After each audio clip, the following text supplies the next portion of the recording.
talkshow online interaktif dengan tema membangun solidaritas dan soliditas warga BRP dalam menyikapi pandemi COVID-19. Baiklah, untuk keberkahan acara ini kita mulai semuanya dengan bacaan basmalah. Bismillahirrahmanirrahim. Baik, untuk yang pertama saya persilakan kepada Ketua Yayasan Baitus Salam, Insinyur Guru Wibisono, untuk memberikan kata sambutannya. Kepada Bapak saya persilakan. Ya, Pak. Terima kasih. Assalamualaikum warahmatullahi wabarakatuh. Waalaikumsalam. Alhamdulillah, nahmaduhu wa nasta'inuhu wa nastaghfiruhu wa na'udzubillahi min syururi anfusina wa min sayyiati a'malina may yahdihillahu fala mudhillalah wa may yudhlil fala hadiyalah.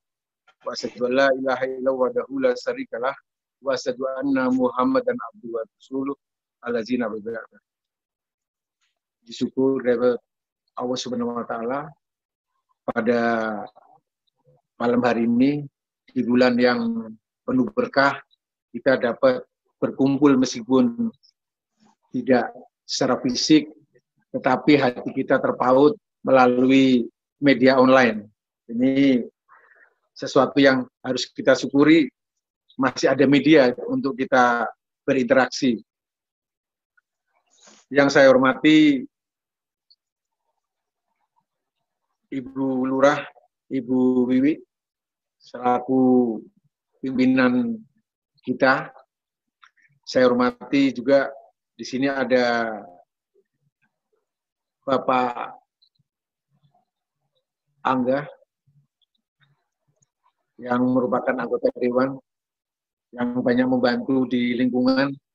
Juga yang saya hormati yang sudah meluangkan waktunya, yang di tengah kesibukan beliau memberikan layanan kepada warga Bogor, Ibu Dr. Elis.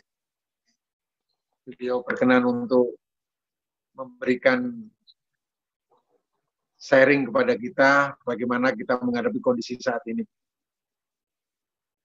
Bapak Ibu sekalian, Yayasan Baitus Salam adalah yayasan yang di lingkungan didikan oleh para sesepuh di tokoh di BRP ini dengan tujuan, dengan visi yaitu sebagai rahmatan lil alamin untuk di lingkungan kita ini.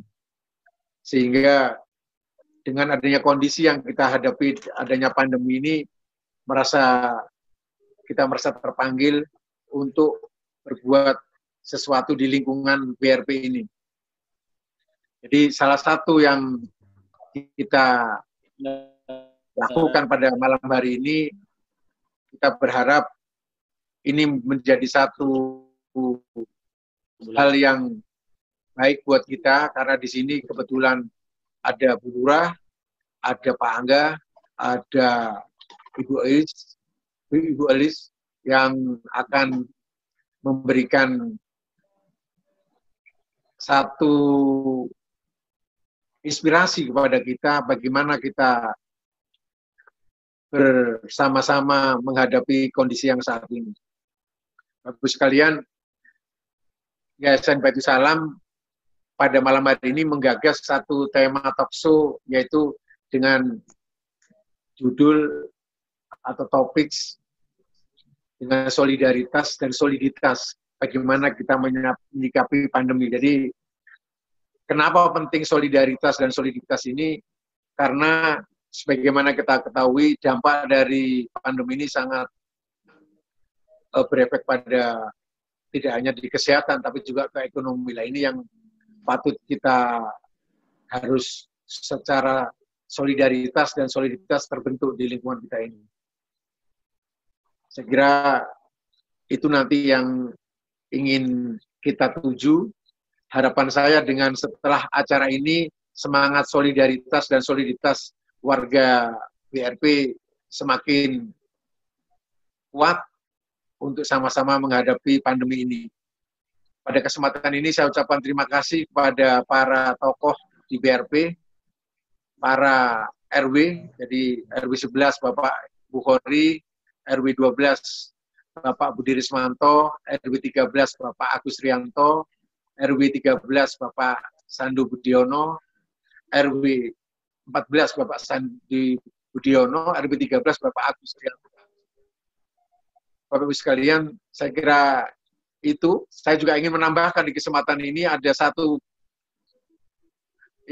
dua blok yang tidak masuk di lingkungan BRP tapi tidak masuk di RW di Kelurahan Curug, yaitu Paguyuban FG yang diketahui oleh Ketua Paguyubannya Bapak Hengki dan Paguyuban FAX yang diketuai Bapak Hendra. Jadi mungkin ini Bu Lurah, jadi ada warga di Kelurahan Cibadak yang juga ikut pada malam hari ini Bu Lurah. Jadi mungkin ini jadi satu masukan juga buat Bu Lurah dan Pak Angga. Ini ada satu wilayah yang di wilayah BRP ini yang irisannya agak khusus karena beliau ada di wilayah Cibadak. Saya kira itu yang ingin saya sampaikan. Sekali lagi, mari kita syukuri pada malam hari ini kita bisa duduk berkumpul semua di rumah kita masing-masing sambil kita berinteraksi di acara talkshow ini. Terima kasih. Wassalamualaikum warahmatullahi wabarakatuh. Waalaikumsalam warahmatullahi wabarakatuh. Saya kembalikan ke moderator. Silakan Bu.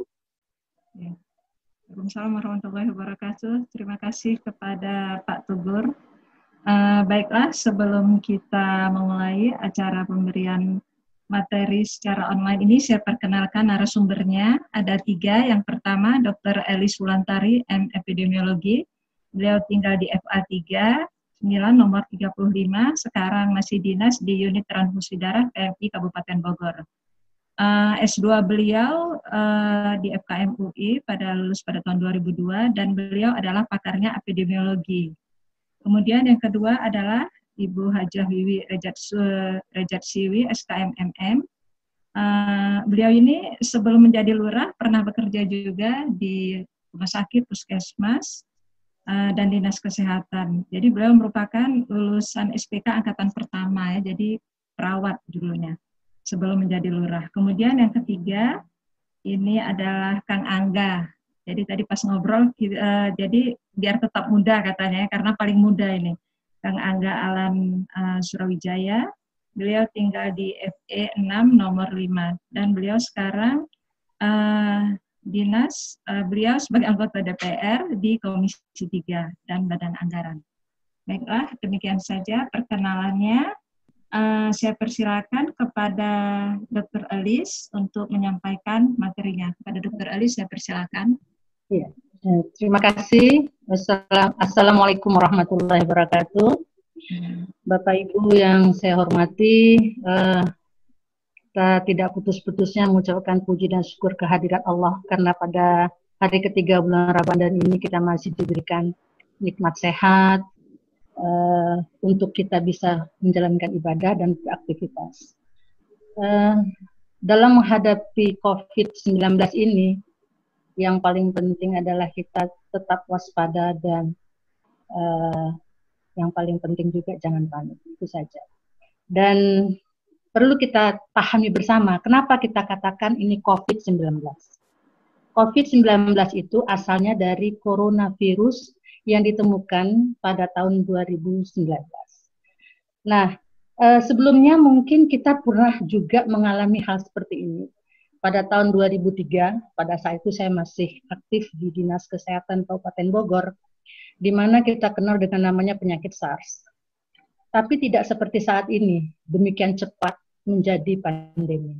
Nah, pada saat itu kita mengalami hal-hal yang seperti saat ini, tapi hanya terbatas pada beberapa daerah, tidak menyebar sampai ke seluruh dunia. Dan makanya karena dia menyebar ke seluruh dunia dikatakan sebagai pandemi. Perlu kita ketahui bahwasanya COVID-19 ini memang semua sudah tahu asalnya memang dari negara Cina, kemudian menyebar dengan cepat sampai ke seluruh dunia. Sekarang sudah 213 negara yang terkena. Salah satunya adalah Indonesia. Dan Indonesia juga saat ini kita belum tahu apakah kondisinya bertahan sampai 3-4 bulan ke depan atau bisa turun. Karena grafik yang kita lihat itu masih naik terus. Belum ada grafik landai ataupun grafik turun untuk kasus-kasus positifnya. Jadi yang perlu kita pahami bersama adalah bahwasanya kita, satu, gejalanya bagaimana penyakit COVID-19 ini. Gejala COVID-19 ini adalah gejala yang menyerang paru-paru, bisa ringan sampai berat. Tapi perlu diingat bahwa trias itu harus ada, yaitu panas, batuk, flu, dan cepat menjadi sesak. Selama saya menjadi tim konsultasi online COVID, banyak masyarakat yang panik. Saya ini tiba-tiba sakit menelan. Apakah saya COVID? Apakah saya perlu untuk tes, rapid test? Apakah saya harus dirawat? Apakah saya harus ke rumah sakit? Nah, justru kita saat ini harus bisa melihat bahwasanya kalau kita sedang mengalami kejadian atau gejala-gejala panas, batuk, pilek, bisa berkonsultasi secara online yang sudah ada di ID Kabupaten Bogor maupun ID Kota Bogor. Jadi bisa konsultasi kepada para narasumber yang ada, sudah di-share di media, dan kita tidak usah terburu-buru datang beramai-ramai ke rumah sakit atau juga ke puskesmas. Justru itu akan mempercepat penyebarannya karena kita yang tidak apa-apa bergabung berinteraksi dengan orang yang memang sudah mempunyai penyakit tersebut. Nah, kemudian apa yang harus kita lakukan? Yang harus kita lakukan yang pertama adalah satu, yang paling penting barangkali untuk kita semua adalah personal hygiene. Artinya kebersihan dari diri kita sendiri. Kebersihan dari diri kita sendiri mungkin semua sudah tahu, sudah sering di TV. Cuci tangan sering. Apakah kita masuk ke dalam rumah atau menyentuh apa saja, cuci tangan dengan sering. Artinya cuci tangan pakai sabun, sering cuci tangan pakai sabun. Bagaimana cuci tangan pakai sabunnya? Nggak usah repot-repot. Kalau kita bilang berapa detik, berapa menit, cukup kita nyanyi lagu Happy Birthday to you, gitu ya. Jadi sampai kalau mau bagusnya itu dua kali lagu Happy Birthday. Itu apakah kita baru menyentuh dari luar rumah, apakah kita menyentuh barang-barang yang kita tidak jelas, apakah itu kebersihannya, kita cuci tangan pakai sabun. Kemudian yang kedua adalah kita melakukan meningkatkan imunitas tubuh dengan satu, tentu saja kita menjaga makanan yang masuk, kemudian walaupun kita sekarang sedang di rumah, kita tetap melakukan aktivitas. Orang yang tidak melakukan aktivitas itu akan badannya juga rasanya pegel, capek, lelah, dan itu selalu yang dikatakan oleh masyarakat, saya itu kok pegel-pegel Bu, badan saya nggak enak, karena dia tidak melakukan aktivitas. Dia diam di rumah, kerja di rumah, cuman kerja saja, tapi tidak melakukan olahraga ringan. Olahraga ringan saja yang bisa kita lakukan. Nah, ini untuk individu. Untuk masyarakat seperti apa? Untuk masyarakat kita bisa melakukan physical distancing atau jaga jarak, dan juga social distancing. Jadi artinya kita melakukan kegiatan-kegiatan yang selama ini bisa kita lakukan, tetapi dengan menjaga jarak. Salah satu di antaranya kita melakukan penyuluhan ini adalah dengan melakukan media sosial ini. Kemudian kalau memang kita mau melakukan kegiatan-kegiatan aktivitas yang perlu-perlu saja. Misalnya kita harus membeli makanan Kemudian kita harus misalnya mengurus pembayaran yang tidak bisa dilakukan online, boleh. Tapi kita membeli makanan di pasar atau dimanapun itu dengan menjaga jarak. Minimal yang sudah dianjurkan oleh Kementerian Kesehatan adalah 1 meter. Lebih dari itu lebih bagus. Gitu. Kemudian kita juga bisa menerapkan etika bersin atau batuk. Jadi kalau kita batuk atau bersin, tutup mulut kita dengan lengan atas. Nah, ini salah satu yang bisa dilakukan oleh masyarakat. Perlu kami sampaikan juga di sini, kita melihat masih banyak juga ya kendaraan-kendaraan yang lalu lalang, kemudian banyaknya orang yang mengunjungi supermarket kalau antri atau belanja itu tidak menjaga jarak. Nah, ini kembali kepada diri kita. Kita mau ini cepat berhasil atau kita panjang penyebaran ini di masyarakat. Itu kembali ke diri kita sendiri. Kita mari sama-sama mengajak semua orang yang ada di sini, baik siapapun, melakukan physical distancing, social distancing, dan hal-hal yang memang bisa memutuskan rantai penularan ini. Kemudian penanganannya seperti apa sih kalau kita sudah merasakan gejala-gejala misalnya batuk, flu, atau demam? Kita nggak usah panik, buru-buru. Karena kalaupun kita baru datang dari luar, kita stay di rumah, ya sudah stay saja. Tapi kalau kita dari luar datang, terus kita demam, ya kita tetap stay di rumah, tapi sambil memantau keadaan kita, berkonsultasi dengan para narasumber yang sudah di-share di seluruh media sosial. Karena kami dari IDI, Kabupaten Bogor, sudah diberikan kewenangan oleh Ketua IDI kami untuk melakukan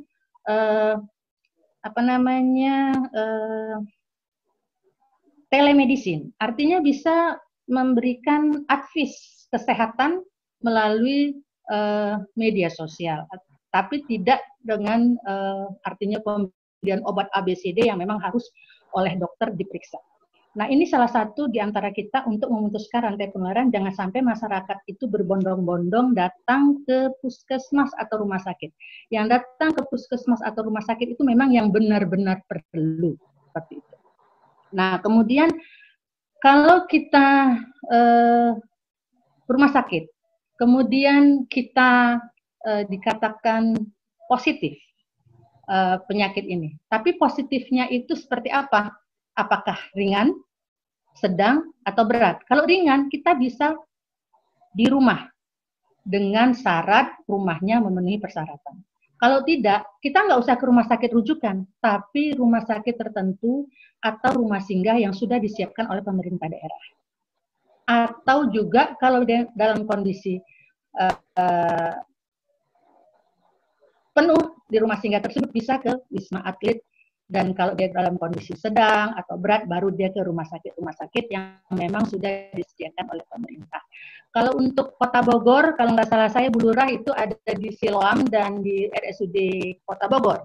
Kalau di rumah sakit di Kabupaten Bogor, seluruh rumah sakit umum daerah itu wajib untuk merawat ODP yang positif atau juga PDP yang memang memerlukan perawatan, seperti itu.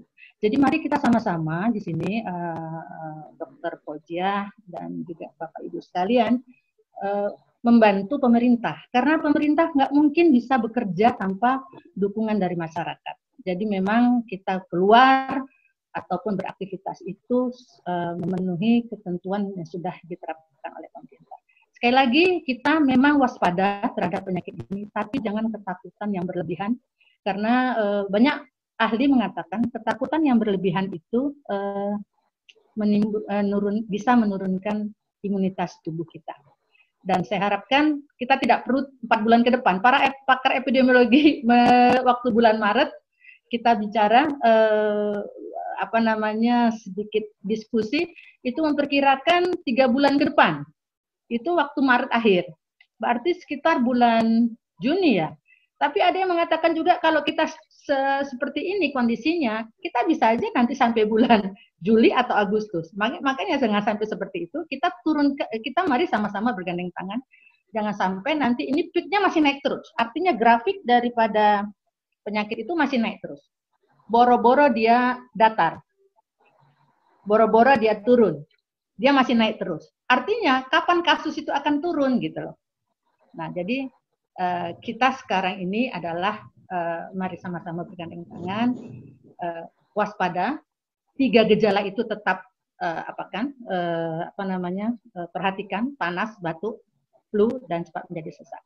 Kemudian mari kita ajak ya namanya semua orang lah harus pakai masker, harus tangan, sediakan sabun atau air di depan rumah boleh sebelum masuk rumah. Ganti baju, mandi, dan itu lebih bagus untuk kita diri kita sendiri agar supaya kita terlindung dari penularan COVID ini. Mudah-mudahan dengan kondisi bulan Ramadan ini yang saat ini juga kita sedang puasa tetap meningkat imunitas kita. Karena puasa tidak melemahkan imunitas.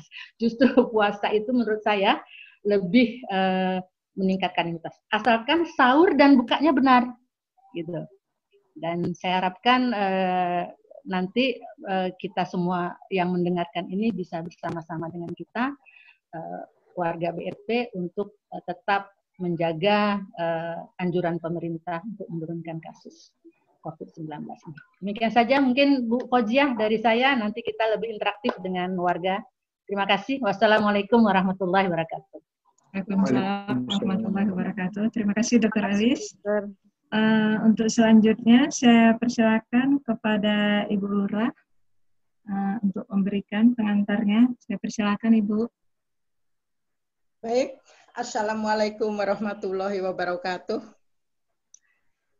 Yang saya hormati Ketua Yayasan Pak Tugun, ya, Bu. Moderator Bu Fauziah dan Ibu Dr. Elis, dan juga Bapak-Bapak, Ibu-Ibu yang gabung dengan kita pada malam ini.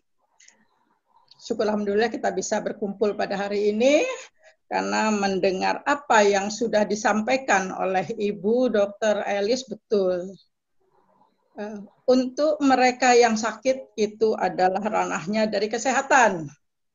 Tetapi bagi mereka yang tidak sakit adalah ranah kita semua. Ini adalah tanggung jawab kita semua. Pemerintah sudah mencanangkan pada saat bulan Maret, tanggal 15 Maret itu pemerintah sudah mengajukan social distancing. Artinya, mari kita jaga jarak. Melihat kasus yang semakin naik, sehingga diterapkanlah PSBB. Dan ini menimbulkan dilema baru bagi kita. Mengapa bisa naik kurva? Karena itu, karena warga masyarakat yang belum paham, warga masyarakat yang belum mengetahui, warga masyarakat yang belum tahu resiko penularan seperti apa, penularannya seperti apa, dan bagaimana mereka bergaul dengan masyarakat bisa menular seperti apa. Bagi mereka yang melek IT mungkin tidak masalah. Mereka bisa tahu dari medsos, mereka bisa baca. Tetapi yang kita waspadai adalah mereka yang di kampung-kampung yang tidak terpapar oleh IT. Jadi mereka mendengar infonya adalah separuh-separuh, yang belum tentu juga benar. Untuk itu kami dari kelurahan mempedomani, ada buku pedoman dari Kemendagri tentang bagaimana kita menghadapi pandemi COVID-19 ini. Yang terutama bekerja di tingkat bawah adalah, yang utama bekerja adalah justru selevel RW dan RT. Kenapa? RW dan RT yang mengetahui warganya, RW dan RT yang hafal warganya. Sehingga kita membentuk RW Siaga Corona. Untuk apa? Banyak sekali manfaatnya. Kita tahu bahwa di RW Siaga Corona ini terdiri dari 4 koordinator. Yang pertama adalah koordinator tanggap darurat. Fungsinya apa sih? Tanggap darurat itu yang pertama adalah, ini di susunan RW Siaga Corona, mengetahui ODP. Ya, ini mengetahui ODP yang ada di wilayah. Kadang-kadang ada ODP yang tidak ditangkap oleh surveillance, tidak ketahui. Itulah fungsinya. Dicurigai ODP. Kemudian fungsinya apa lagi? Mereka melaporkan ke kita. Kemudian fungsinya lagi mereka selalu mengedukasi warga. Hei warga, pakai masker keluar, social distancing, tidak boleh keluar.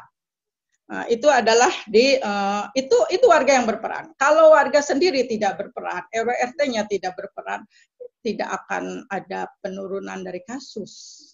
Itu. Kemudian ada lagi yang namanya di RW/RT itu adalah koordinator keamanan. Artinya apa? Keamanan itu sekarang seperti misalnya di dalam PSBB. Ini PSBB itu RW/RT itu harus hafal loh. Warganya itu yang akan mudik itu siapa? Karena apa? Karena diusahakan untuk tidak mudik. Harus terdata yang mudik siapa, yang akan rencana mudik siapa, yang akan tinggal siapa. Kemudian yang orang-orang yang masih ngontrak di situ siapa. Kemudian pembatasan lalu lintas manusia di wilayah tersebut. 24 jam harus lapor. Usahakan warga tersebut tidak berjalan ke wilayah lain. Ambil contoh. Ibunya di RW 1 mau ngendap ke RW 2. Contoh di masyarakat loh ini ya. Inilah fungsinya dari RW Siaga Corona yang bagian keamanan. Usahakan tidak. Walaupun nginep di tetangga sebelah juga diusahakan tidak. Selama PSBB ini silahkan stay at home, diam di rumah, tidak kemana-mana. Kemudian apalagi keamanan itu harus selalu koordinasi dengan Babisan Babimas. Kita selama ini kita kan tahu sendiri ya bahwa rawan kriminalitas itu tinggi. Itulah fungsinya di RW Siaga Corona bagian keamanan untuk mengantisipasi hal itu. Kemudian ada lagi yang namanya di RW Siaga Corona itu logistik. Ini sebenarnya kalau saya berbicara RW Siaga Corona itu sangat bagus sekali diadop oleh kita ya. Bagian logistik. Kenapa ada bagian logistik? Misalkan ada ODP di kita tidak mampu, tidak bisa keluar, itu adalah fungsi RW/RT-nya, bagian logistik untuk memenuhi kebutuhan dasar ODP tersebut. ODP itu nggak boleh keluar loh, nggak boleh belanja kemana-mana. Artinya, dia harus selalu berkomunikasi. Ibu mau apa? Perlu makan, kita sediakan makan. Jadi, kenapa mesti ada dapur umum? Di Kelurahan Curug, itu kita sudah membangun dapur umum di 4 tempat. Fungsinya untuk apa? Salah satunya adalah mensuplai ODP yang tidak bisa keluar mencari makan. Kemudian selain itu, bagian logistik juga bertanggung jawab hal dalam pencarian dana. Kita tidak tutup mata. Ketika pada saat ini itu banyak sekali yang mengatasnamakan pandemi, minta-minta uang sumbangan. Minta buat keluarga, buat apa? Oh ini buat pandemi, buat buat sumbangan-sumbangan, buat ngasih sembako. Nah, saya katakan kepada RW/RT saya, tidak boleh ada yang meminta sumbangan kecuali bagian dari RW Siaga Corona yang sudah di SK-kan. Artinya saya berusaha untuk tidak ada yang namanya sumbangan yang tidak terencana. Itu adalah bagiannya logistik. Sumbangan-sumbangan semua kumpulkan di bagian logistik. Silakan diatur oleh RW-nya, silakan diatur. Di RW mana sih yang kurang mampu? Di RW mana sih yang mereka akan terdampak oleh COVID? Itu yang akan mendapat bantuan-bantuan. Nah, kemudian ada lagi bagian humas. Bagian humas itu mengingatkan saja, mengedukasi. Misalnya,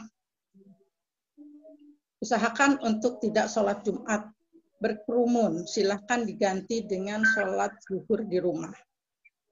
Usahakan tidak ada taraweh, silahkan taraweh dilaksanakan dengan anggota keluarga masing-masing. Hal-hal itu di wilayah yang kita coba.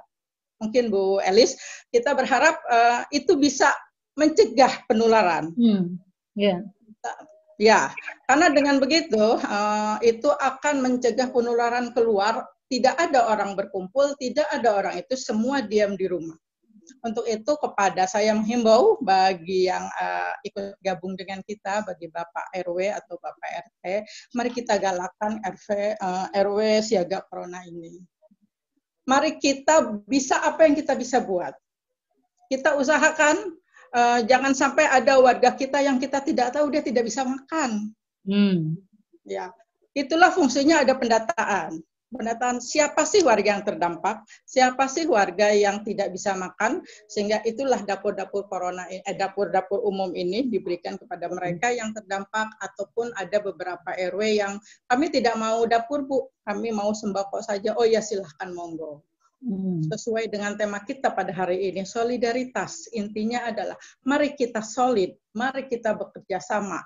Kalau semua kebutuhan dasar warga kita sudah penuhi di wilayah kita, insya Allah tidak ada yang keluar, kita bisa memutus penularan dari RW, dari COVID ini. Mungkin seperti itu, Bu Fauziah. Baik, terima kasih Bu Lurah. Untuk selanjutnya saya persilakan kepada Kang Angga. Alan, waktu dan tempat saya persilakan, Angga. Baik, terima kasih.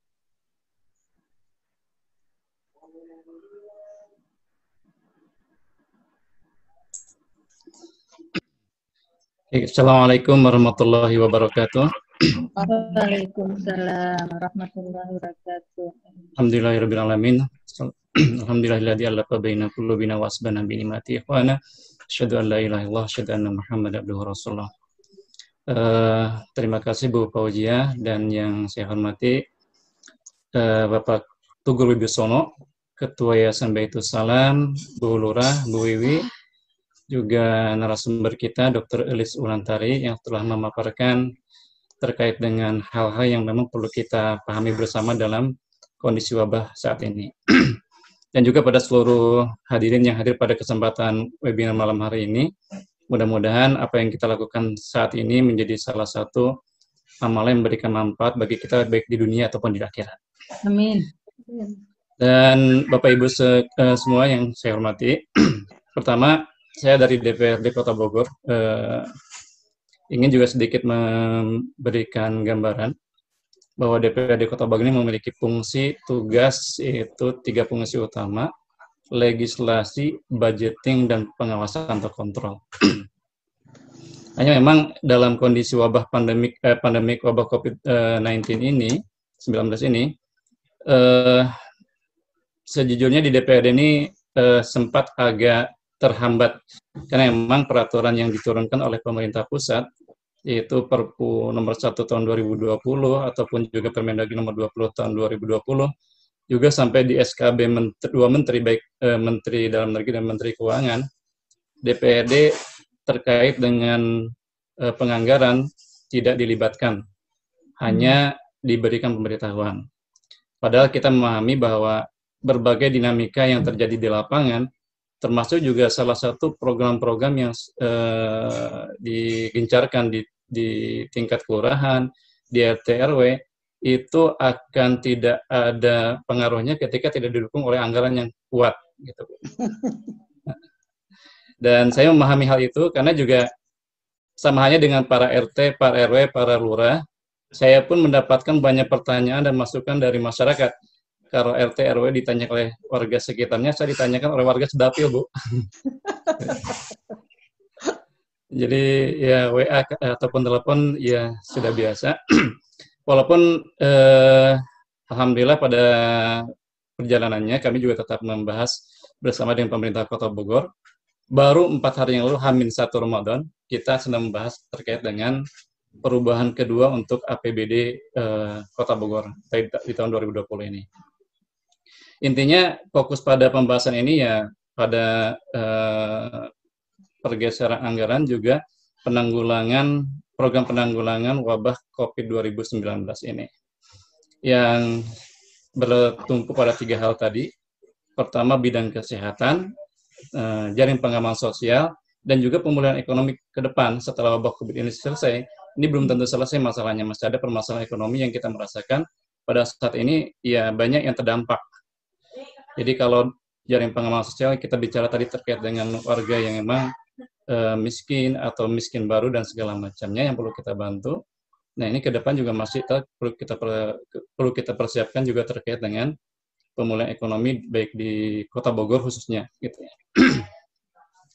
Dan Bapak Ibu sekalian, saya kira terkait dengan program-program yang dijalankan ini juga butuh masukan dari kita semua. Ya saya pribadi juga menyampaikan terkait dengan bidang kesehatan. Ya ini sudah berjalan dan teman-teman di bidang kesehatan luar biasa sejak awal pandemi ini muncul, sudah bekerja dengan sangat keras dengan berbagai keterbatasan.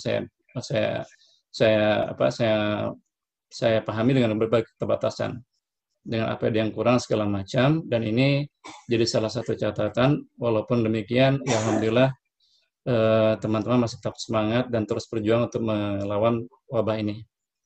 Namun demikian juga kita memiliki beberapa catatan. Pertama, ini kan bicara tidak hanya sekedar masalah bagaimana kita menanggulangi atau menindaklanjuti warga yang terdampak oleh wabah COVID-19 ini.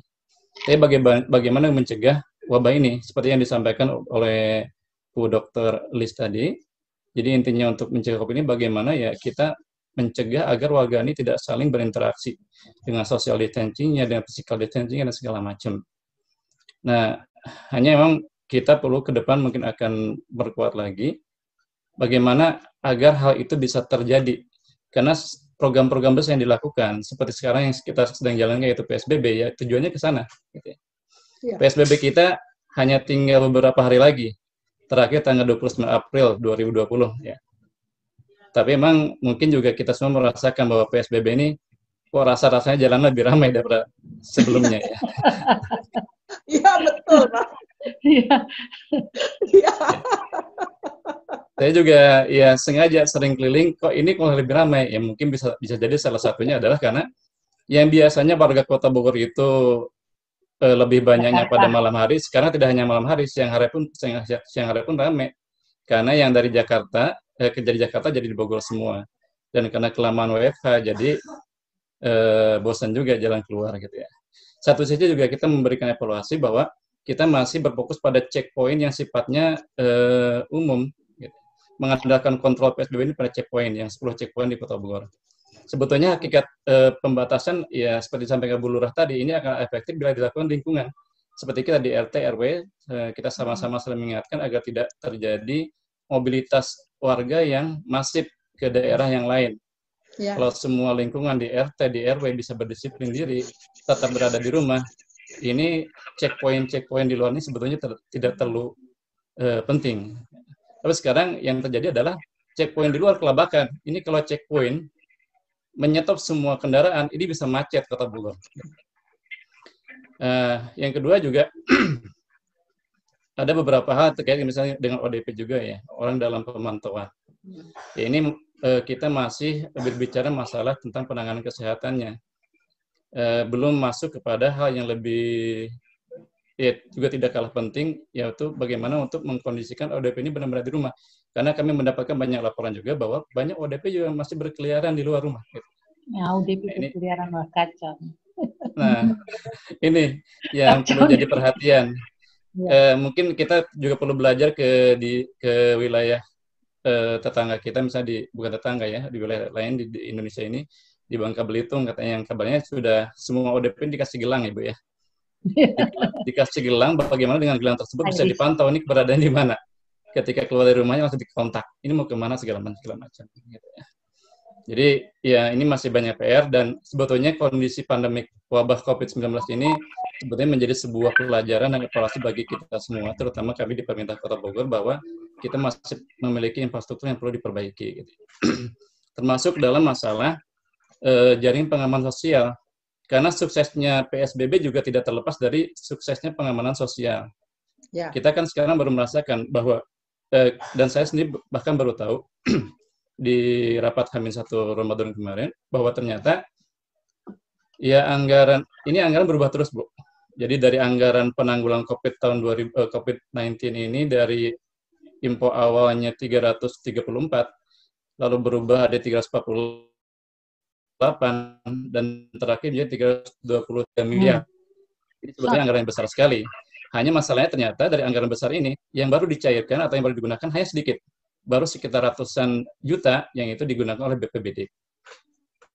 Nah, termasuk saya juga agak sedih ketika melihat beberapa wilayah, termasuk juga kelurahan-kelurahan yang untuk menjalankan program-program ini masih kelabakan dengan anggarannya. Padahal kalau saya lihat di list yang kemarin disampaikan oleh pemerintah kota ini, sebetulnya banyak anggarannya. Termasuk misalnya salah satu peningkatan upaya kesehatan bersumber daya masyarakat, 6 miliar segala macam. Gitu. Tapi ini masih jadi salah satu yang jadi kita evaluasi, mudah-mudahan dengan pembahasan yang intens ke depan ini bisa lebih rapi dan segera bisa dicairkan. Dan kabarnya juga untuk anggaran Bansos Kota Bogor, ini kan insya Allah akan cair tanggal 27 April besok, H-2 sebelum PSBB berakhir. Ya, saya kira better late than never ya. Ya, seharusnya ketika kita bicara PSBB, ya dari awal PSBB itu udah cair. Sehingga untuk masyarakat yang kesulitan, yang miskin segala macam itu, mereka udah tidak perlu mikir lagi nyari makan di luar. Ini udah dipasok oleh pemerintah, baik dari pusat, provinsi, ataupun daerah. Iya. Ya, termasuk juga ini yang sedang kita coba dorong adalah terkait dengan data penerima bansos baik dari pusat, provinsi, dan kota. Ini seharusnya sebaiknya dibuka. Kenapa? Dengan dibuka ini, pertama, ini bisa menjadi kontrol bagi kita semua agar tidak sampai ada orang-orang yang tidak menerima bantuan ini tidak dapat sama sekali bantuan gitu. Karena saya meyakini dengan 156.000 yang akan mendapatkan bantuan dari pusat, provinsi, dan daerah, ini pasti masih ada orang yang belum terdata. Baik itu yang didata ternyata diverifikasi tidak lolos, ataupun bahkan ada yang mereka malu untuk mengajukan diri sebagai orang yang membutuhkan bantuan. Gitu. Dan saya melihat beberapa tempat, saya menemukan nih orang sebetulnya butuh, tapi dia malu dan tidak sempat terdata karena kalau secara fisik, rumah segala macam, ya masih kelihatannya lancar-lancar aja ya. Ternyata dengan kondisi wabah COVID ini, ekonominya jatuh. Gitu. Nah, dengan dibukanya data ini, ini memberikan peluang bagi kita ketika ada NGO ataupun bantuan yang sifatnya non-pemerintah, ini bisa lebih terarah, tidak sampai tumpang tindih dengan bantuan pemerintah.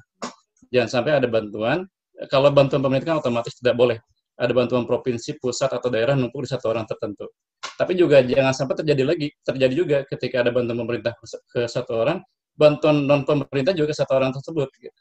Padahal masih banyak orang yang membutuhkan. Nah ini pentingnya juga transparansi data, dan sedang kita minta terus ke Dinas Sosial untuk bisa dibuka, agar kita juga, bahkan tidak hanya untuk ke DPRD, tapi ke warga masyarakat secara luas, agar kita yang tadi bahkan niat dari acara ini luar biasa, sangat mulia, yaitu bagaimana kita memiliki pedulian, tidak hanya peduli, tapi juga bagaimana bisa membantu orang-orang yang membutuhkan. Tidak sampai bantuan itu tidak tepat sasaran. Gitu. Kita tepat sasaran, itu kita diberikan pada orang yang membutuhkan bantuan dan belum dapat bantuan.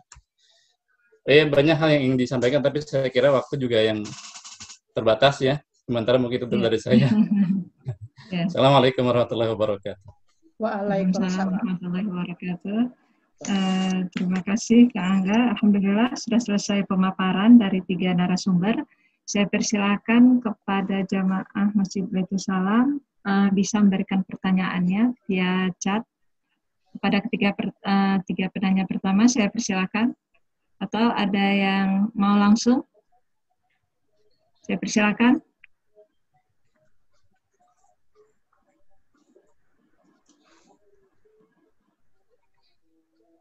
Sudah malam mungkin. Mungkin udah mengerti semua nih Kang Angga. Iya. Oh, karena halo Pak Angga, saya Ediro dari RT 4 Bogor Country. Pak mau nanya, kalau kita baca di berita kan anggaran itu bergelombang datangnya. Nah, bagaimana itu misalnya dari Kota Madya, dari provinsi, dari pusat. Tapi kok sampai telat begitu, gimana tuh ceritanya, Pak? Mohon mungkin diberi pencerahan ke kami. Baik. Demikian, Pak. Baik. Langsung Bu Fauziah. Langsung dijawab ya, Bu? Ya. Ya, baik. Langsung saja. Baik, terima kasih Pak Ediro, juga Pak RT di lingkungan RR saya.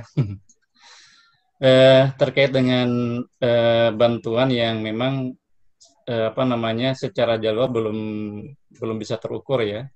Ya ini saya kira ini yang memang harus diperbaiki ke depan. Tapi beberapa juga perlu kita maklumi karena memang peraturan di pusat pun ini ada banyak perubahan. Kita bahkan sampai H-1 kita anggap sudah selesai masalah anggaran, ternyata hari Jumatnya H1 Ramadan ini masih ada perubahan karena ternyata contoh saja misalnya ya, mungkin juga Bu Lurah paham terkait dengan pendataan yang kita ajukan ke provinsi, ini pun masih diperbaiki sampai di hari Kamis terakhir, Bu ya. Nah, karena emang ya ada banyak hal yang sifatnya itu tadi saya kira kita ini secara infrastruktur terkait dengan pendataan segala macam ini harus kita perbaiki.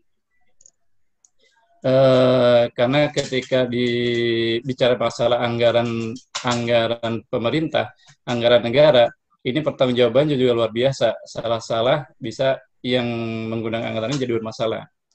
Contoh ketika pendataan kemarin kan ya ditemukan, termasuk di Kota Bogor, ya data ini masih ada data yang sudah pindah atau juga bahkan sudah meninggal gitu ya. Ini sehingga perlu diverifikasi kembali.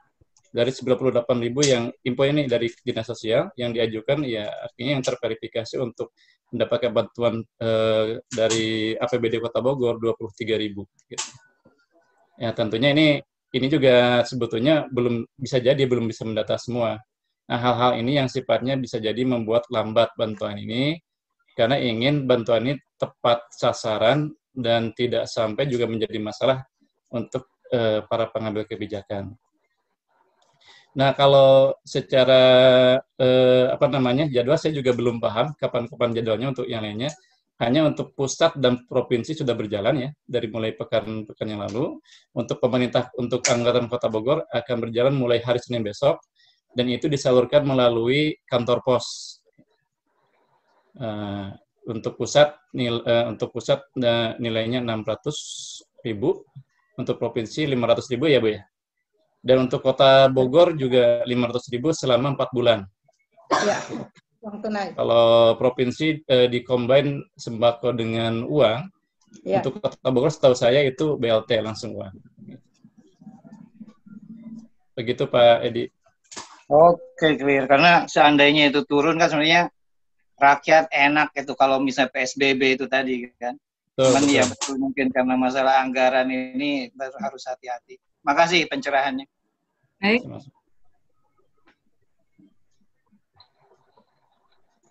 Udah Pak Dedi? Masih ada pertanyaan? Makasih. Sudah, makasih. Baik, terima kasih. Ini langsung ya Pak Angga, ini ada pertanyaan via chat. Penerima bantuan itu kriterianya apa? Kemudian dari mana datanya diambil? Terima kasih. Dari Hafiz. Nah, ini yang sebetulnya saya juga sampai japrian dengan Pak Wakil Wali Kota sebagai Kepala Gugus Tugas ya Satgas Covid Kota Bogor. Ya. Terkait masalah kriteria, karena termasuk juga teman-teman di Komisi 4 di rapat khusus terkait masalah kriteria penyebaran ini, ya penyampaiannya tidak ada kriteria khusus. Ini dikembalikan kepada yang mendata di lapangan. RT, RW, dan kelurahan ya Bu. Nanti Bu Lurah mungkin bisa menjelaskan lebih lanjut. Dan saya termasuk agak protes keras waktu itu ketika Pak Wali Kota, Pak Wakil membatasi hanya 50 per RW. Saya kira kan tidak bisa dipukul rata seperti itu. Ya terkait misalnya kalau anggaran kurang, sebenarnya dengan kita bisa sama-sama ya berupaya meningkatkan. Ini anggaran Kota Bogor sebetulnya kalau dibandingkan dengan daerah lain, Bapak Ibu, ini termasuk paling besar. Jadi Kota Bogor ini yang 323 miliar ini paling besar dibandingkan kota kabupaten lain. Nah, hanya memang ternyata ketika digali anggaran besarnya ini adalah termasuk memasukkan anggaran RSUD Kota Bogor selama Januari sampai bulan Maret gitu. Jadi kelihatan besar. Nah, untuk anggaran pengamanan sosial sendiri itu hanya 51 miliar, yang dalam pembahasan terakhir sih kita masih mendorong untuk ditingkatkan agar ya saya juga memaklumi nih Pak RT, Pak RW yang dikejar terus warganya, ya ini kalau anggarannya terbatas kan memang agak susah. Tapi kalau kita perbesar, ya apalagi dengan kriteria yang diperjelas, ini lebih bisa terukur. Mungkin Bu Lurah bisa menambahkan masalah kriteria ini yang langsung paham di lapangan. Ya, silakan Bu Lurah. Ini selanjutnya nih Bu Lurah, biar sekalian. Dari Ibu Diah Mintarti, bagaimana kalau ada yang belum dapat bantuan dari pemerintah, apakah memang hanya tertentu saja yang dapat bantuan setiap RT-nya? Nah, demikian Bu Lurah. Jadi sekalian saya jawab ya. Ya, mangga. Ya, menyambung pertanyaan yang pertama. Kriterianya apa sih untuk mendapat bantuan? Bapak Ibu, kriterianya itu yang jelas adalah mereka yang terdampak oleh PSBB ini. Mungkin untuk diketahui bahwa yang namanya penerima bantuan itu adalah kita bagi menjadi 4. Yang pertama adalah mereka yang mempunyai program PKH, program Keluarga Harapan, itu yang sudah rutin.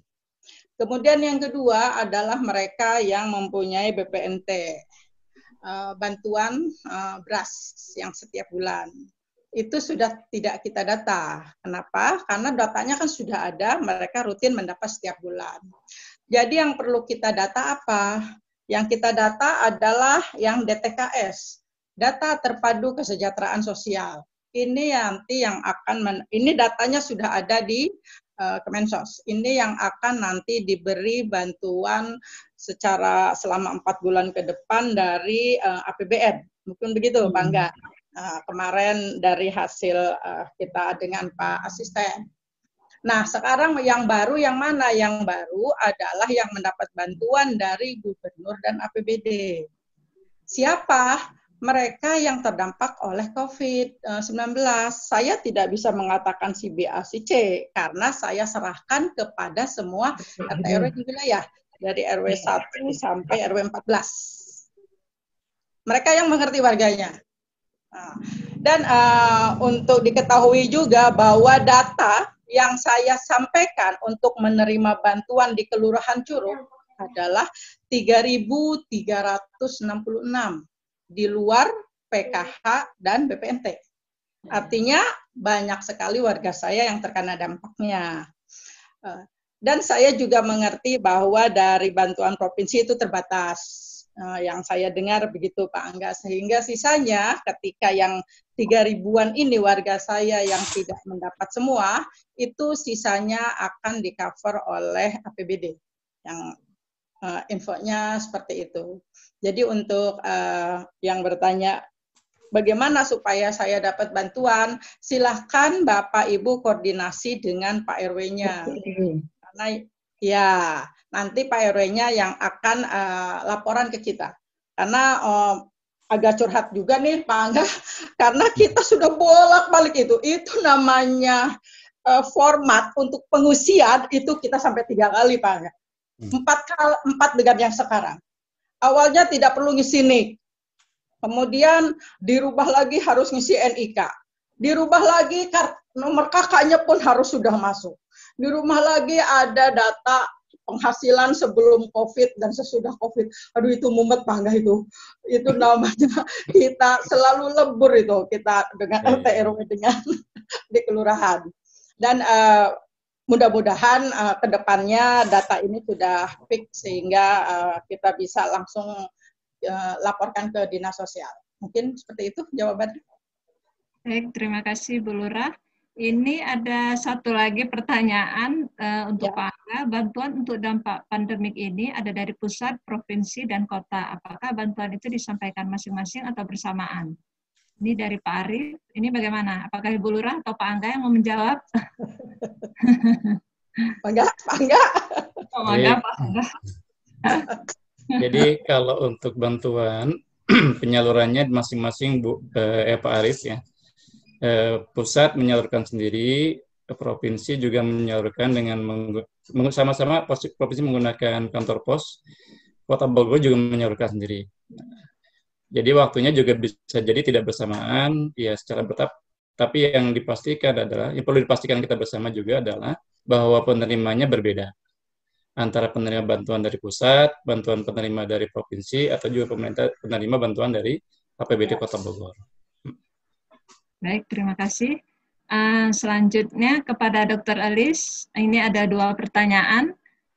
Yang pertama dari Pak Zen, apakah orang yang kena COVID-19 harus mengalami semua gejala, ataukah bisa satu gejala saja, misalnya panas saja? Kemudian yang kedua, spesifik banget ya dok ya, epidnya. Apa yang dimaksud dengan tanda kutip berakhirnya pandemi?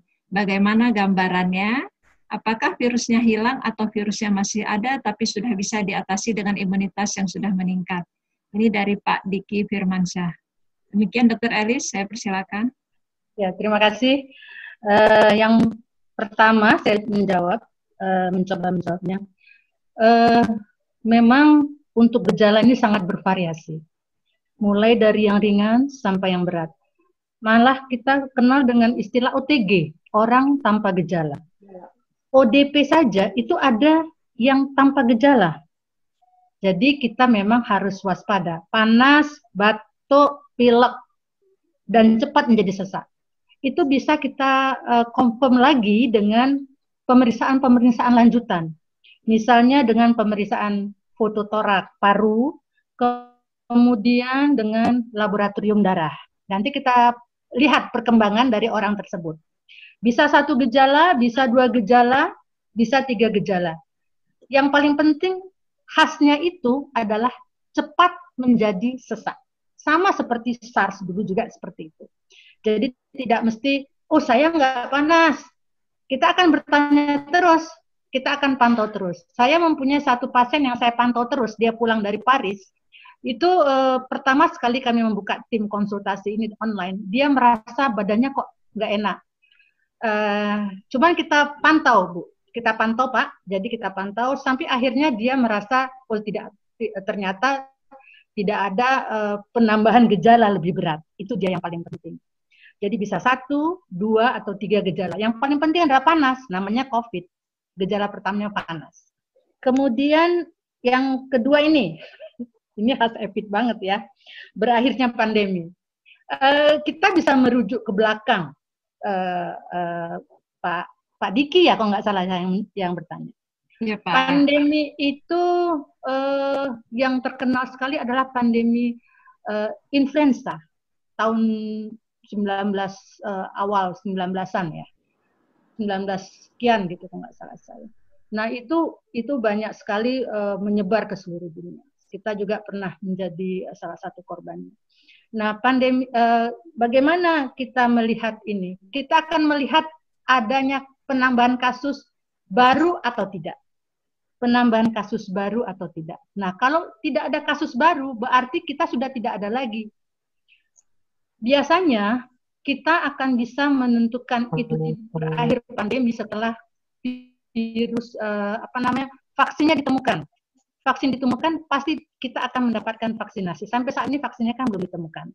Sehingga kasus 0. Kasus 0 itu sekarang bisa kita lihat dari cacar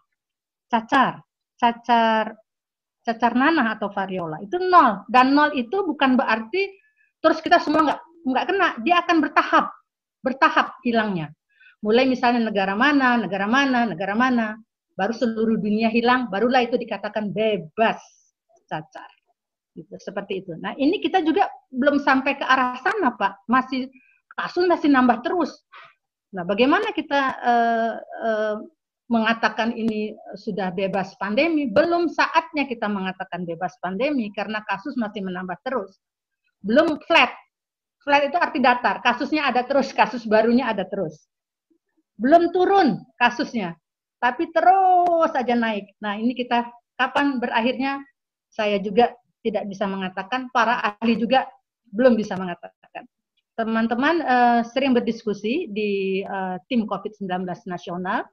Kebetulan Dr. Alex Ginting dan teman-teman Kemenkes itu sering melakukan membagi hasil-hasil diskusi mereka, dan kita belum bisa mengatakan kapan ini berakhir gitu. Nah, contoh yang saya katakan tadi adalah tentang bagaimana wabah cacar, pandemi cacar dulu terjadi. Dia tidak bisa dikatakan bebas, tapi bertahap bebasnya setelah vaksinnya ditemukan. Dan kasusnya 0 baru tahun 1974 untuk cacar. Dan Indonesia sebelumnya sudah tidak ada kasus. Dan dunia baru bebas cacar. Gitu. Sama seperti COVID ini kan sudah mendunia ini. Kapan kita katakan dia bebas pandemi? Belum tahu kapan. Vaksinnya belum ditemukan. Bagaimana kita mau bisa bebas? Gitu. Tapi nanti dia akan bertahap.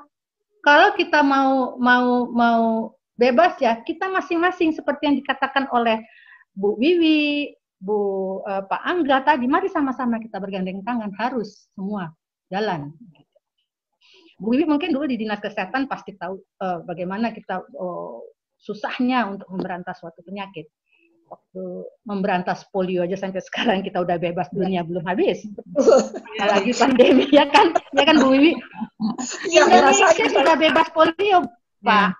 Tapi dunia belum, gitu.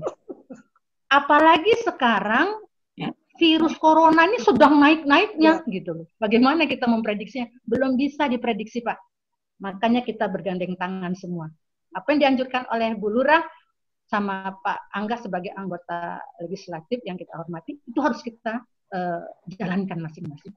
Dari dikit-dikit seperti pepatah katakan, saudara sekasur, saudara sesumur, saudara selembur. Mari kita sama-sama. Itu aja mungkin Bu Fauziah dari saya. Kita belum bisa mengatakan apakah ini pandemi berakhir kapan. Ya Dok, vaksinnya juga masih belum didapat ya. Baik, ya mudah-mudahan segera ya Bu Fauziah ya. Baru dapat yang udah uji lolos itu ventilator ya, yang dibuat sama ITB kerja sama-sama FK4. Ya, itu untuk penanganan kasusnya ya Bu ya. Penanganan kasusnya. Tapi how to prevent-nya belum Bu. Iya, itu baru how to cure. Ya. Mudah-mudahan tidak pakai teori herd immunity, Dok. Ya, kita kalau kita mau herd immunity kita harus ada vaksin, Bu. Iya. Ada herd immunity artinya kekebalan kelompoknya. Kita harus vaksinasi, gitu. Herd immunity. Jadi untuk kekebalan kelompok dari imunitas alamiah yang kita dapat terus kita kebalkan ya, itu agak sulit. Jadi herd immunity biasanya kita ambil dari vaksinasi. Ya, Dok. Ya, betul. Makasih, Dok. Ya. Kemudian ini ada pertanyaan dari Pak Iwan. Sepertinya ini untuk Pak ini ya Pak Tugur ya. Pak Ketua nih bagian. Ini ada yang nanya ini. Jadi Pak Tugur jadi narasumber yang keempat Pak. Menyimak paparan para narasumber lalu follow up BRP untuk realisasi soliditas dan solidaritas terkait COVID ini. Karena kebetulan mesti sudah mengerjakan ya Pak ya. Kemudian ini ada pertanyaan dari Ibu Sufi. Ini belum tahu siapa yang jawab Pak. Di perumahan kita belum ada penjagaan di pintu masuk keluar, sehingga yang masuk tidak pakai masker pun bisa keluar masuk. Di komplek lain ada yang jaga, bahkan dicek suhu setiap yang keluar masuk. Ini untuk IWRP, jadi saya teruskan ke Pak Tugur dulu deh. Silakan. Terima kasih Bu Fauziah. Jadi terima kasih Pak Iwan pertanyaannya. Jadi saya menyimak dari beberapa pertanyaan tadi dan jawaban dari Pak Angga dan Bu Lurah. Jadi teman-teman memfokuskan pertanyaan terkait dengan bantuan.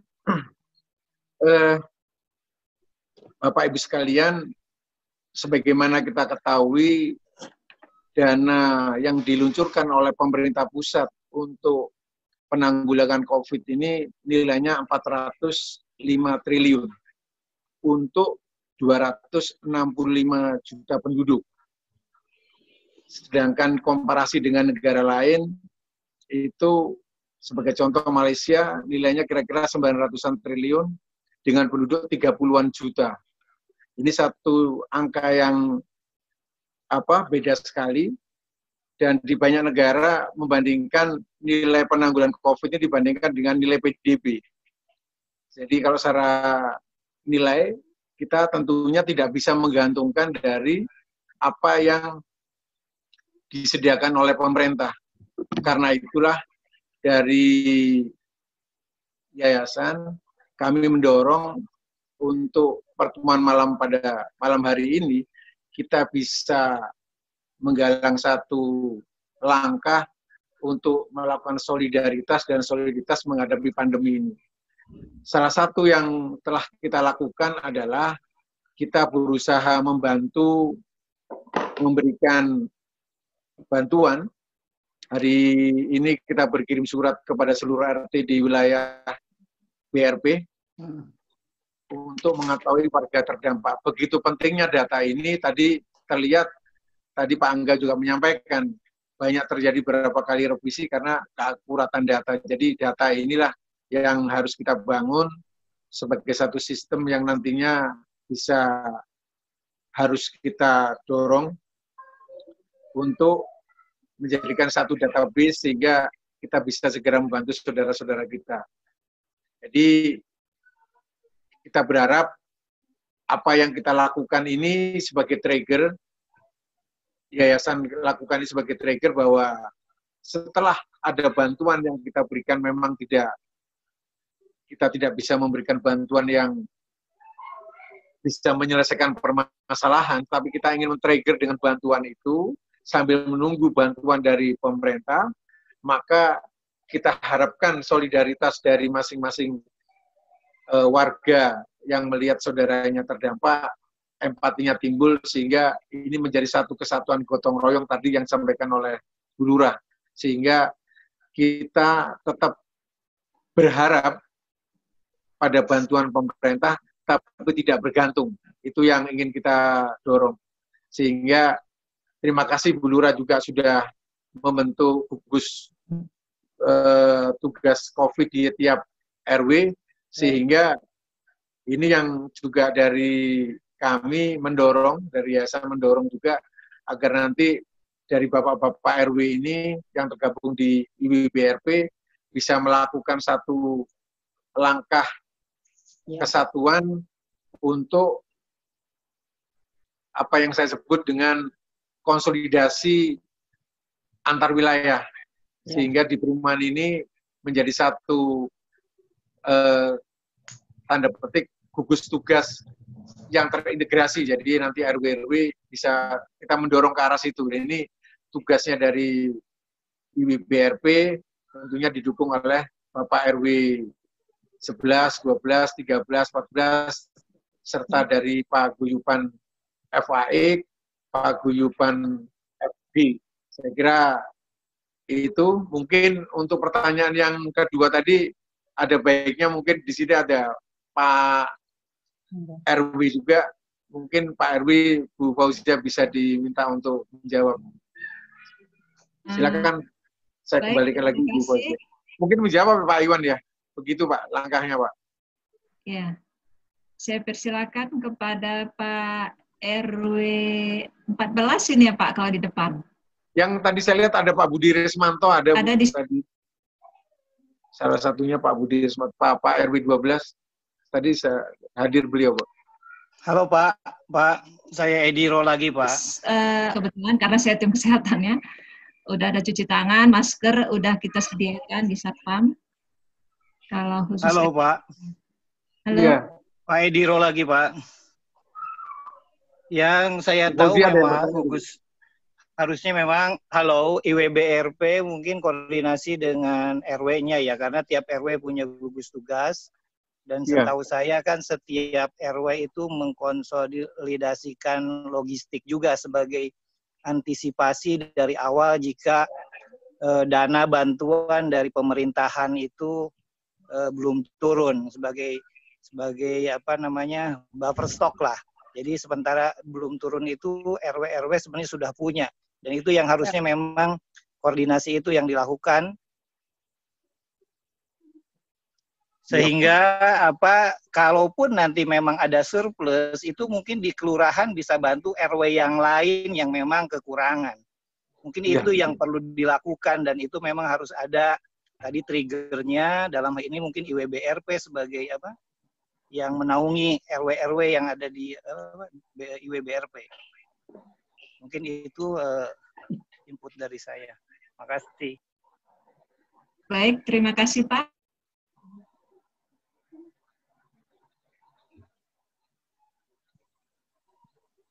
Budi mungkin ada dari yang lain? Saya menambahkan ya. Silakan, Bu Lurah. Silakan, Bu Lurah. Mangga. Betul, seperti tadi apa yang disampaikan, setiap RW itu konsolidasi, karena temanya juga solidaritas ya hari ini. Tapi mungkin untuk diketahui juga untuk BRP sendiri yang sudah yang saya menerima laporan ini betul ada lumbung-lumbung logistik di masing-masing RW. Seperti misalkan dari Yayasan Baitus Salam sendiri sudah memberikan beberapa bantuan sembako kepada warga yang tidak mampu. Kemudian di RW 14 pun sudah mulai kemarin ada pembelian sembako bagi warga yang tidak mampu. Kemudian di RW 13 pun sudah ada bantuan bagi mereka. Di kalau RW 11 mungkin gabung ya dengan 12 tersendiri ya 11 ya. Nah, mungkin itu yang sudah bergerak untuk di wilayah BRP. Jadi umumnya bantuan itu berupa sembako, berbeda dengan mereka yang tidak di kompleks di kampung. Itu bantuannya jadi lumbungnya itu dimasukkan ke dalam dapur umum untuk menyediakan nasi bungkus setiap hari 100 bungkus untuk dibagikan kepada mereka. Mungkin itu tambahannya Bu Fauzia. Baik, terima kasih Ibu Lurah. Mungkin ada tambahan dari narasumber yang lain sebelum acaranya kita tutup. Waktu sudah menunjukkan hampir jam 10 malam, nggak terasa. Ada sedikit, Bu. Saya persilakan. Dokter Elis, boleh dulu? Kalau saya intinya begini Pak, artinya kita perlu waspada, tapi jangan panik itu saja. Karena kewaspadaan itu memang diharuskan. Artinya kalau kita merasa demam, batuk, pilek, kita isolasi diri kita sendiri dulu gitu. Sambil kita mencari pertolongan, boleh melalui tim-tim konsultasi baik dari ID Kota Bogor maupun ID Kabupaten Bogor. Sekarang boleh dengan telemedicine juga, apa yang harus kita lakukan. Kemudian nanti tim itu akan memantau kita, seperti kami dari Kabupaten Bogor, ada orang-orang tertentu yang kita pantau, menanyakan kabarnya lagi, bagaimana keadaannya, apakah tambah baik atau tambah memburuk. Nah, itu akan kita pantau terus. Kalau memang memerlukan pemeriksaan lanjutan seperti ronsen foto atau pemeriksaan darah, itu akan kita anjurkan. Nah, seperti itu. Jadi jangan kita menyepelekan gitu loh. Oh, kita panas, keluar. Oh, kita batuk, keluar. Oh, kita sakit nelen, keluar. Jangan. Kita sadar diri, mengisolasi diri sendiri di rumah. Begitu. Itu yang paling penting. Isolasi diri sendiri, kemudian memantau kelanjutan kondisi tubuh kita. Nah, ini akan istilahnya mempercepat pemutusan rantai penularan. Itu saja. Terima kasih. Baik, terima kasih. Dari Kang Angga mungkin ada tambahan? Cukup, Bu. Ada sedikit, Bu, mau sampaikan boleh? Mangga. Silakan Pak Sugeng. Baik, terima kasih. Punten Pak, Pak Dwi habis ini nanti saya kasih waktu dari Kang Angga dulu. Habis ini nanti ada waktunya untuk menyampaikan pemaparan dari Mas.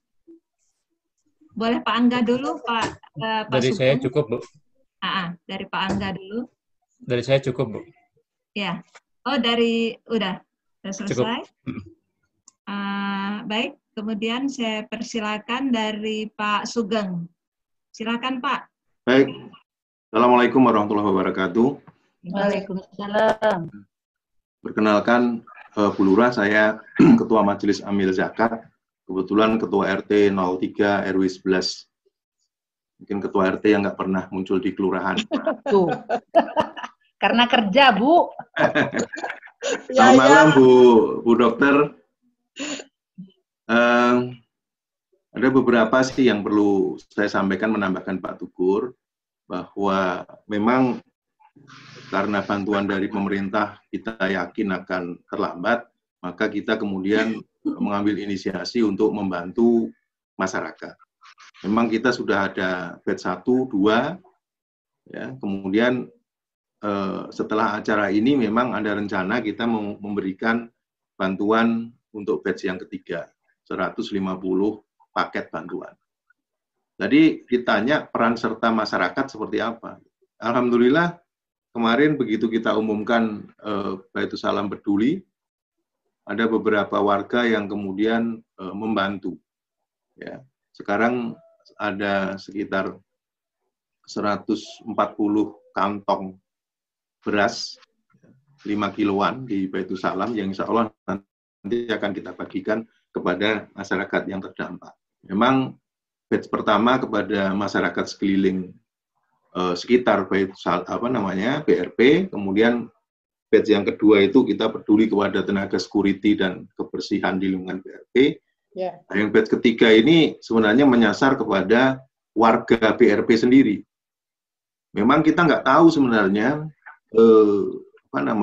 warga kita itu siapa yang berdampak. Jadi mungkin Bu Lurah, mohon maaf, saya terus terang sebagai RT belum pernah diminta oleh pihak kelurahan melalui RW untuk mendata warga saya yang kena dampak. Walaupun di grup sudah saya minta dan saya nggak tahu responnya tidak ada, apakah memang benar-benar tidak ada atau karena nggak enak gitu ya. yang terjadi di lingkungan kami. Tapi justru yang hari ini kita terima itu surat yang dari yayasan itu minta data. Maka dari itu Bu Lurah perkenankan kalau nanti ada sekitar 3.000 data yang Ibu punya, mungkin di dalamnya ada yang alamatnya itu di BRP, Bu. Ya. Itu daripada nanti kita mencari data, ya walaupun kita tetap akan mencari data, itu data yang dari kelurahan kalau bisa kita ambil, Bu. Kita ambil, nanti langsung bisa kita eksekusi sekitar tanggal 3 atau 4 Mei. Ya, kita akan menyalurkan. Kemudian ini Bu Ois sama Bu Lurah nih dilema kita ini. Yeah. Kalau semua di rumah, Bu, gitu kan. Nanti siapa yang menyalurkan atau yang nengok para keluarga terdampak ini? Memang dilema gitu ya. Kemarin waktu kita menyalurkan kepada para security, ya memang ada masukan itu kalau bisa physical distancing-nya dijaga. Iya. Dengan agak repot, Bu, kalau mohon maaf kalau yang mungkin ini bisa ya. Tolong dijaga jarak gitu. Itu begitu beras turun itu langsung dikeroyok itu. Ya. Ya kan? Nah, itu dilema buat kita waktu menyerahkan itu. Apakah menyerahkan kita taruh aja kemudian kita tinggal pergi, silahkan ambil gitu. Jadi nggak ketemu gitu. Ini kan juga metodenya perlu dan saya yakin kalau di kampung-kampung itu nggak mungkin itu dilakukan. Artinya memang harus tatap muka, ketemu menyerahkan itu. Kalau nggak diserahkan gitu nanti siapa yang ngambil ya, ribet juga. Jadi memang kita agak dilema, ya, termasuk juga pembagian buka puasa dan sebagainya. Ini kan masjid sudah nggak ngumpulin lagi ya, yang lewat dikasih gitu. Jadi waktu ngasih itu kan tetap aja jarak itu nggak terjaga. Jadi mungkin punya trik-trik gimana gitu Bu ya. Walaupun mohon maaf Bu ya, kita yang ngasih udah pakai masker, sudah cuci tangan dan sebagainya gitu. Tapi yang kita kasih ini kan sambil lewat, kita nggak tahu tuh ini ya, kondisinya. Ya. Terus tolong Pak Angga, memang di DPRD ataupun di Kota Bogor ini, kemarin kan ada suara ini agak lambat. Taunya problem di kelurahan demikian luar biasa. Suruh ganti 3 kali, 4 kali itu nggak pusing tuh Bu Lurah. Di satu sisi masyarakat sudah kelaparan gitu kan, tetapi masalah pendataan jadi masalah. DPR-nya selaku pengawas negur, ini kok lambat ini gitu. Masyarakat keburu kelaparan ini gitu. Nah, dari itu ya tolong awasi yang sungguh-sungguh gitu. Dan pasti refocusing itu akan memangkas anggaran termasuk anggaran dewan itu gitu loh.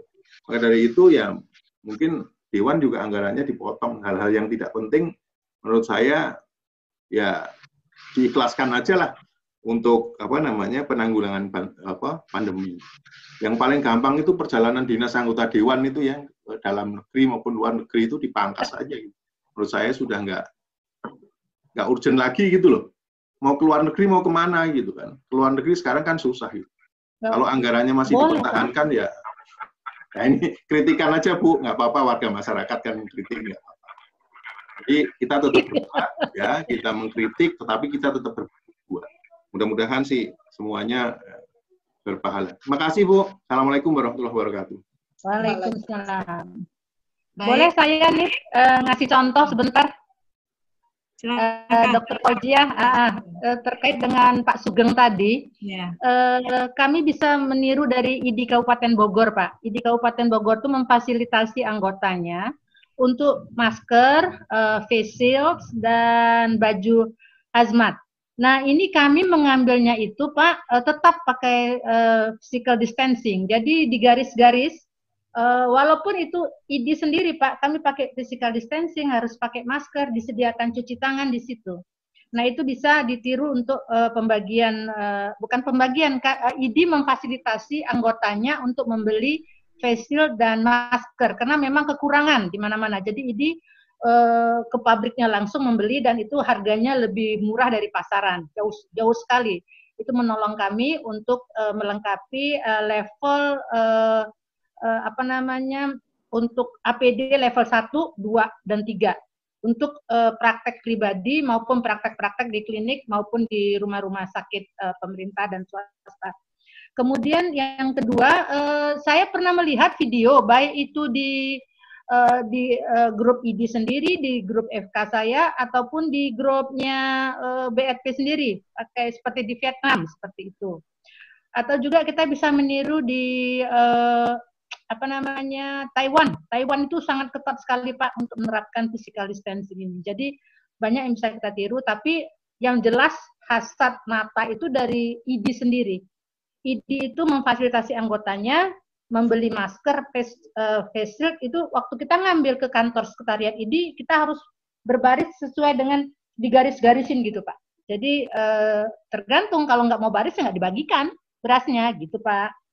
Itu aja barangkali saran dari saya, Pak, untuk physical distancing pembagian daripada beras ini. Karena nggak mungkin kita naruh di depan rumahnya, nanti ya hilang malah. Sekarang kan rawan ya, Pak, ya. Baik, terima kasih. Itu Bu Fauzia ya. Bu Fauji menanggapi sedikit saja. Ya, Kang Angga silakan. Ya, karena tadi ada pesan yang disampaikan langsung ke saya sebagai anggota DPRD. Jadi perlu disampaikan juga terkait dengan masalah anggaran ini. Jadi kami baru ikut membahas anggaran, walaupun tidak akan diminta persetujuan, itu H-1 Ramadan.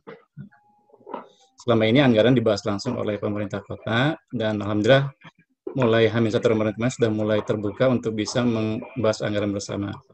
Nah, terkait yang disampaikan Pak Sugeng tadi, anggaran Dewan, perlu disampaikan juga sejak awal, bahkan ketika anggaran SKPD yang lain hanya 2-3 miliar, Dewan sudah menyiapkan untuk menggeser anggaran 5 miliar.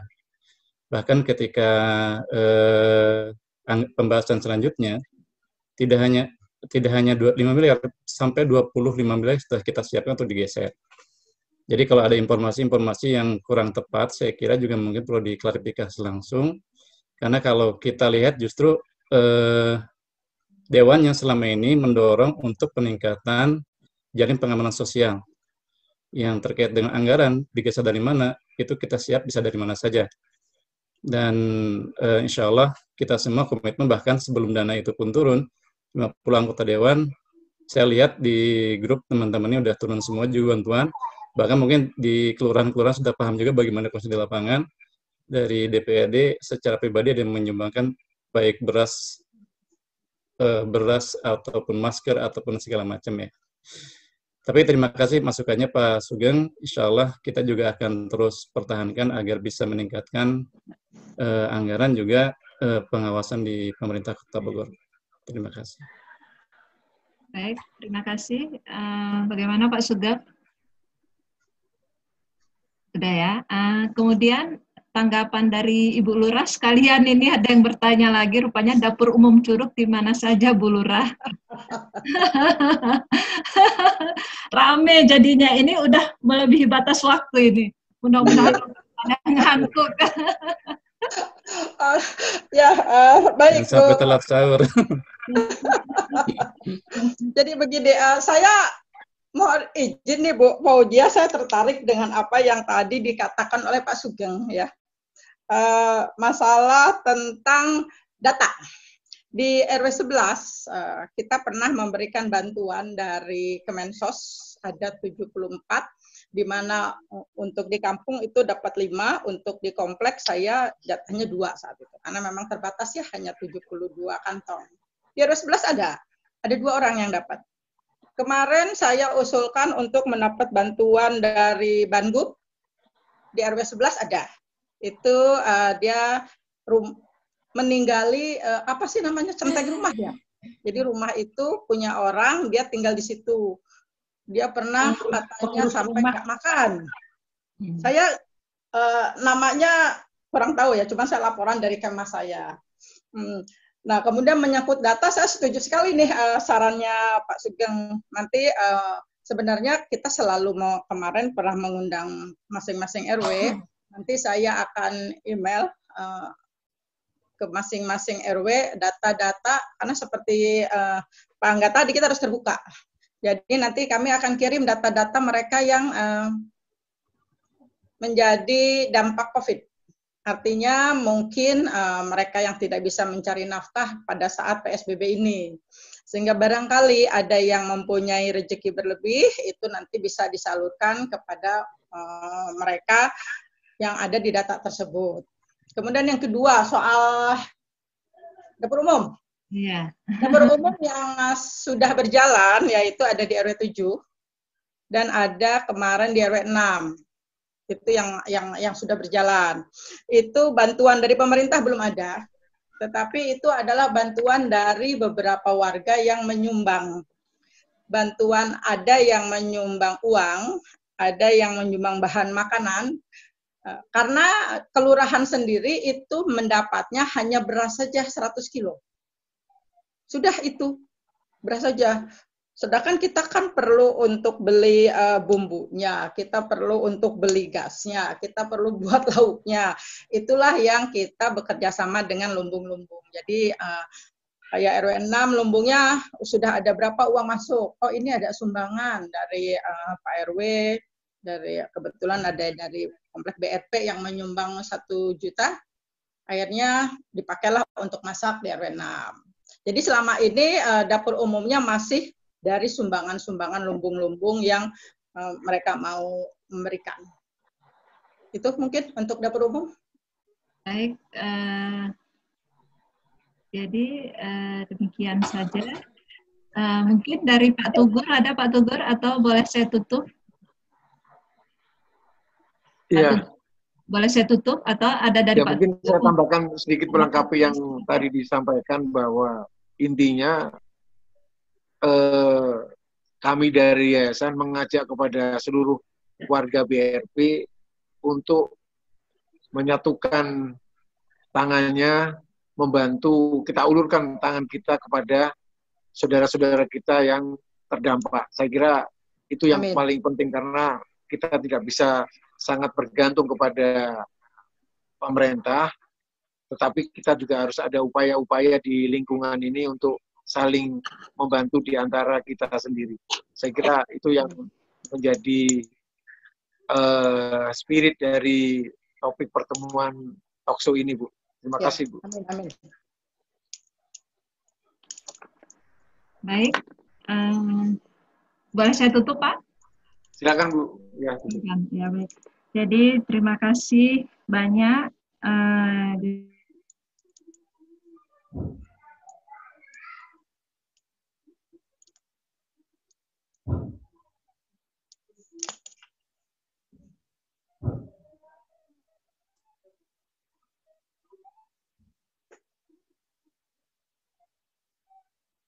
Bergandengan tangan.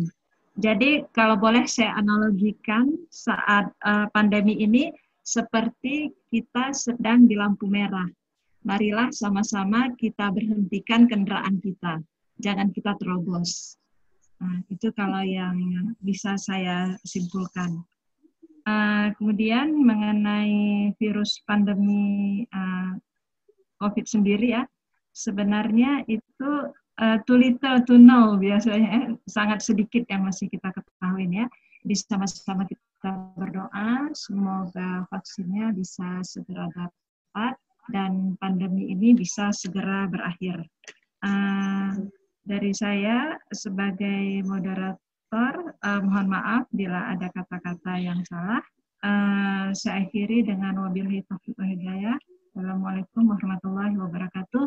Dan kita akhiri dengan ucapan hamdalah. Alhamdulillah. Terima kasih kepada narasumber. Ya. Terima kasih Bu Lurah. Terima kasih. Terima kasih Pak Angga. Terima kasih Bu Elis. Oh ya, ada yang maaf. Ini mungkin ada nomor donasi rekening untuk Baitul Salam Peduli. Jadi diingatkan kembali bahwa Baitul Salam selama Ramadan ada kegiatan taklim online rutin hari Sabtu dan Ahad, ba'da subuh dan ba'da tarawih. Kemudian takjil untuk didistribusikan di BRP, terutama untuk warga BRP terdampak yang langsung disalurkan oleh petugasnya. Kemudian ajakan untuk berinfak mendukung kegiatan Baitul Salam Peduli. Terima kasih buat semuanya. Saya akhiri dengan wabillahi taufiq wal hidayah. Assalamualaikum warahmatullahi wabarakatuh. Waalaikumsalam warahmatullahi wabarakatuh.